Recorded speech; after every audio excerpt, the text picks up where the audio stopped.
H D. Kumaraswamy ಅವರ ವಿರುದ್ಧ 14 ಎಕರೆ ಭೂ ಒತ್ತುವರಿ ಆರೋಪಕ್ಕೆ ಸಂಬಂಧಪಟ್ಟಂತೆ ಕುಮಾರಸ್ವಾಮಿ ಅವರು ಕಾಂಗ್ರೆಸ್ ವಿರುದ್ಧ ಕೆಂಡಾಮಂಡಲರಾಗಿದ್ದಾರೆ.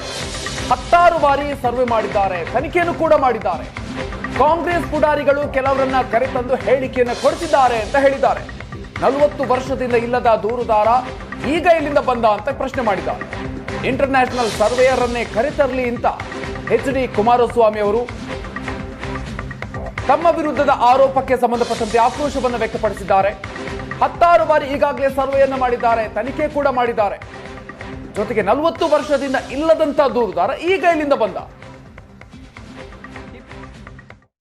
16 ಬಾರಿ ಸರ್ವೆನೂ ಮಾಡ್ಕೊಂಡಿದ್ದಾರೆ, 16 ಬಾರಿ ಎಲ್ಲಾ ರೀತಿ ತನಿಖೆಗಳು ನಡೆದಿದೆ. ಅದರಲ್ಲಿ ನಾನು ಮುಕ್ತವಾಗಿದ್ದೀನಿ. ಪಾಪ ನೆನ್ನೆ ಕೆಲವು ಅಲ್ಲಿಯ ಒಂದು ಕಾಂಗ್ರೆಸ್ ಪುಡಾರಿಗಳು ಒಂದು 5-6 ಜನ ಕರ್ಕೊಂಬಂದದ್ದು ಎಂಥದ್ದು ಅವ್ರ ಹತ್ರ ಒಂದು ರಿಯಾಕ್ಷನ್ಗಳು ಕೊಡಿಸಿರೋದು ನೋಡಿದ್ದೀನಿ. 40 ವರ್ಷದಿಂದ ನನ್ನ ಹತ್ರ ಯಾರು ಬರದೇ ಇದ್ದವರು, ಈಗಲ್ಲಿಂದ ಉದ್ಭವ ಆದ್ರು ದೂರದಾರರು ಯಾವುದಾದ್ರು ಇಂಟರ್ನ್ಯಾಷನಲ್ ಸರ್ವೆ ಅವ್ರನ್ನ ಕರ್ಕೊಂಬಂದು ಮಾಡಿಸ್ಕೊಳ್ಳಿ ಅಂತ ಹೇಳಿದೆ ತನಿಖೆನ. ಅದರಲ್ಲಿ ನಾನೇನು ಭೂಮಿ ಖರೀದಿ ಮಾಡಿದ್ದೀನಿ, ಯಾವುದೇ ರೀತಿ ಇಲ್ಲಿಗಲ್ ಆಕ್ಟಿವಿಟೀಸ್ ಮಾಡಿಲ್ಲ.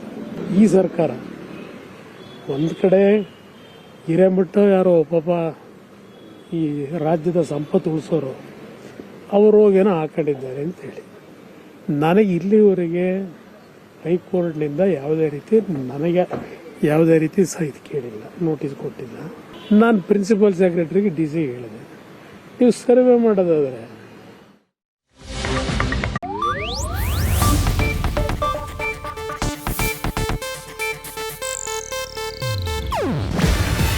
ಇದು ಏಷ್ಯಾನೆಟ್ ನ್ಯೂಸ್ ನೆಟ್ವರ್ಕ್ ಪ್ರಸ್ತುತಿ.